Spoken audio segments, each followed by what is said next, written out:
រិត្រីសួស្តីមិត្តអ្នកសិក្សាភាសាចិនជាទីស្រឡាញ់រាប់អាន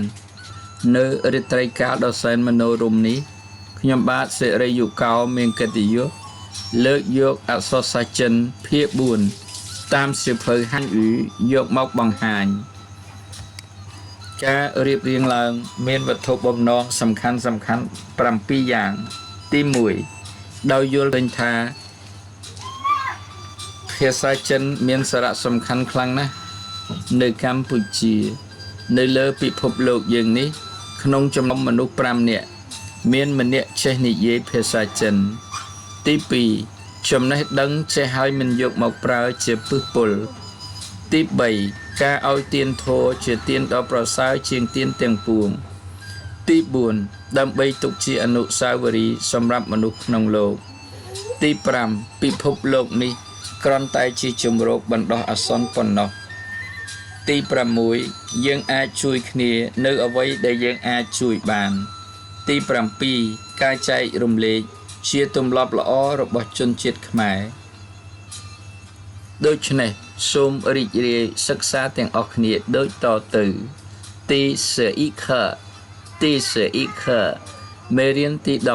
11小花去医院了小花去医院了小花ទៅមន្ទីរពេទ្យហើយ学句子រៀនឃ្លា妹妹睡觉了吗妹妹睡觉了吗តើប្អូនស្រីគេងហើយឬនៅ老师来了吗老师来了吗តើលោកគ្រូអញ្ជើញមកហើយឬនៅ飞机起飞了吗飞机起飞了吗តើយន្តហោះហោះហើរហើយឬនៅ妹妹睡觉啦妹妹睡觉啦ប្អូនស្រីគេងហើយ老师来了老师来了លោកគ្រូអញ្ជើញមកហើយ飞机起飞了飞机起飞了យន្តហោះធ្វើការហោះហើរហើយ妹妹没睡觉妹妹没睡觉អូនស្រីមិនតន់គេងទេអូនស្រីមិនគេងទេ老师没来老师没来លោកគ្រូមិនមកមិនអញ្ជើញមកទេ飞机没起飞飞机没起飞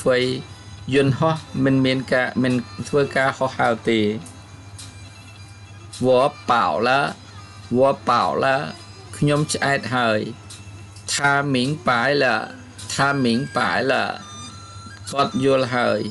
វាយល់ហើយ小伙病了小伙病了小伙ឈឺហើយ省字ពាក្យថ្មីឈីហ្វៃហោះហើរប៉ោយន្តហោះ明白យល់ពីងឈឺកើតជំងឺកានមកផ្ដាសាយខើសោក្អកសាំងជឺឈឺបំពង់កជៀនឆាឆែកឆេហ្វាសៅគ្រុនក្តៅខ្លួនឈွန်ស្លៀកឬពាក់អានសឺកំណត់ពេលតាមពេលទៀងពេលតន់ពេលស៊ីវស៊ីសម្រាប់អរគុណចំពោះការយកចិត្តទុកដាក់ស្ដាប់របស់អស់លោកជាពិសេសសូមអរគុណចំពោះឧបាសិកាខីកាសេនិងឧបាសកជួបយាននៅខេត្តបាត់ដំបងលោកតែងជួយទំនុកបំរុងដល់កម្មវិធីសិក្សាភាសាចិននេះសូមជូនពរឧបាសកនិងឧបាសិកាបានសេចក្តីសុខចម្រើននិងសម្រេចអ្វីដោយចិត្តប៉ងប្រាថ្នារាត្រីសួស្តីសូមជម្រាបលា